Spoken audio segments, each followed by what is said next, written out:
Hi, everybody. It's Robert from Lucid Point, and I want to let you know we had some great questions from our Advisors for Advisors webinar on sharing in Office 365 for RIAs. This webinar was held on March 18th, and I wanted to follow up on some of the questions that we had during the session that we didn't get to answer and get those answers for you now. One attendee asked, how much space does Office 365 take on your computer and on your smartphone and on your tablet? And they also wanted to know about the files. How much space does Office 365, do all the files take as well? So that was a great question. I took a look at my own installation, and it was about 4 gigabytes of space taken up by all the program files. Now, Microsoft says 3 gigabytes is required for Office 2013, and as you know, RIAs need to have the version of Office 365 that includes Office 2013, the current version of Office. And the Office 365 files were, not really that large. So I'm going to guess that they're about a gigabyte, and that would make sense if I'm looking at a total of 4 gigabytes in that drive. And just remember going forward that we're talking about software here, and that changes all the time as new versions come out. They tends to take more and more space. So expect these numbers to change as well. So that's how much hard drive space you should allocate for an Office 365 E3 installation of local files. Smartphone apps and iPhone apps, etc. apps, they're much lighter in terms of overhead, in terms of space that's required, and they generally pull and refresh information from the cloud, all the time. Now, the Office 365 administrative app, but they still take space, right? So the Office 365 admin app for the iPhone, for example, is 37 megabytes. And, Outlook for the iPhone, the app, is 236 megabytes. And PowerPoint for the iPhone is 24.3 megabytes. So you can see that these are expressed in megabytes and not gigabytes. And obviously it makes a difference if you've got an 8 gig iPhone or a 32 gig iPhone. It's just going to make a difference, and it's also going to be one of the factors is what other stuff are you storing on there, how many photos, etc. But in terms of the apps themselves, I don't think app size is really much of an issue. Now, when we start talking about documents, that's an entirely different story, and that's where the bulk of your storage tends to come from by far. So there are a few factors that play into this here, and the first one is certainly, how many files do you generate, right? Do you generate a lot of documents and files? That's going to be the first factor. Then the next is, what types of files are they? Are there a lot of videos or a lot of images? Videos take a lot of space. Images take a lot of space. They can take a lot of space. PowerPoints, if you have PowerPoints with a lot of transitions and animations, those can be quite large. Or are they mostly Word documents or small spreadsheets? So those are that's another set of factors that play into. And the third factor is, is a housekeeping factor. Do you keep everything forever? Do you ever move anything off? And I realize for RIAs that you need to be careful with that, right? Because of compliance issues. But are you moving some of those old photographs off, etc., that are not client related? So that's a factor as well. If you keep everything forever, obviously things will just continue to build up over time. But one thing is likely at this point, with your OneDrive for Business currently being 1 terabyte, right? That's your capacity in OneDrive. Remember, that's in the cloud, but when you synchronize with your local computer, there's also a copy locally.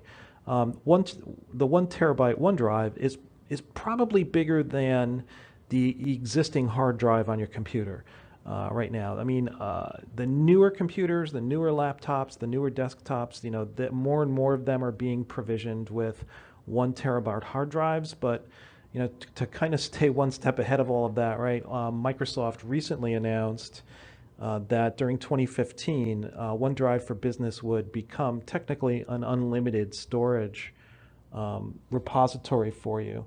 So no matter what, as things go along, you're going to have more cloud storage than you possibly could on your local machine. You know, another attendee asked about Lync, the communications client, and working with people who don't have Office 365. And they wanted to know if communication would be improved even if a client uses Skype, you know, if that would be something that would be a benefit to them. Well, that was another insightful question because, you know, we talk a lot about the productivity gains from Office 365, from using that as an internal tool, and with other companies that have Office 365. But you know, clients themselves, individuals, you know, they may or may not have Office 365, but they would tend to have Skype as their communications client. So sort of the good news on this front is that Microsoft owns Skype, and they have owned Skype for several years, or at least a few years anyway. And in fact, Microsoft is rolling out an upgrade on April 14th, which is just next week as I'm recording this. That's going to put Lync and Skype on the same platform in the cloud. And they're actually renaming Skype as renaming Lync as Skype for Business. So Skype and Skype for Business are going to be on the same platform in the cloud, which means they can be interconnected. So you're going to be able to communicate very easily with anyone in Skype. All right, so here's what the Skype for Business client will look like. And this, if you're using Lync, you'll notice that this looks a little bit different. This has more of the Skype, the Skype architecture or view. This is more what a Skype screen looks like. And it has another feature from Skype, which you can see on the right there. And if you hover over somebody's name, you'll see these quick connect icons pop up to the right, so you can easily, in order from left to right, that's chat and use an audio call, video call, share a screen, and then the three dots or the ellipsis are more options. But I'm currently working with the preview version of Skype for Business right now, and I can tell you that it works great. And in that center search box there where it says find someone or dial a number, I've tested that and put in Skype names that I know exist, and I've seen actual Skype users pop up, which you could not really do easily with Lync before.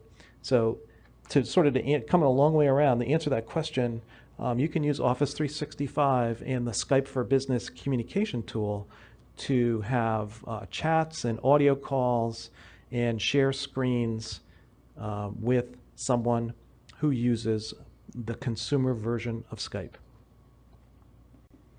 Okay, and so the last question, or the last answer for today, one attendee asked if it would make sense to set up two categories of files in Office 365, one for files that were shared, and another category for files that were not shared.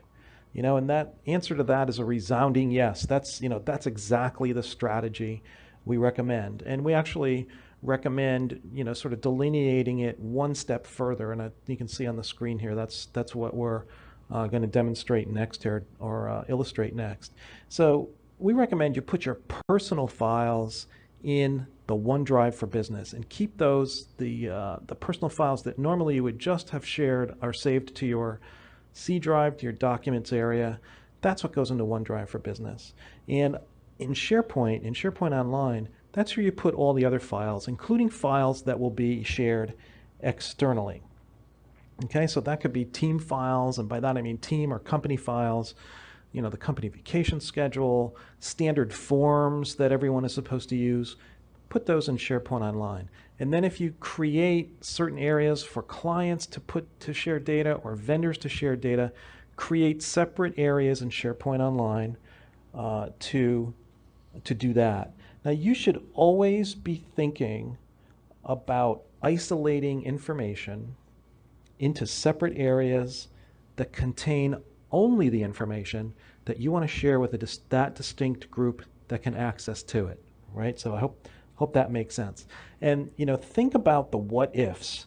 What if, what would happen? What would happen if one client could see the names of your other clients, all right? What would happen if a vendor could see the names of your clients? What would happen if someone else in the office could see your personal vacation pictures. Now, generally it's probably fairly benign, but Office 365 has the flexibility to avoid these, maybe embarrassing, but potentially non-compliant situations, right? Think about the inadvertent sharing of a client's personal information by creating separate, secure areas to store files and documents. And those are brick walls there that you're looking at. And so you're able to create these, call them brick walls or walled gardens where you can isolate each person's files. And that's how you should think about setting up your documents in Office 365.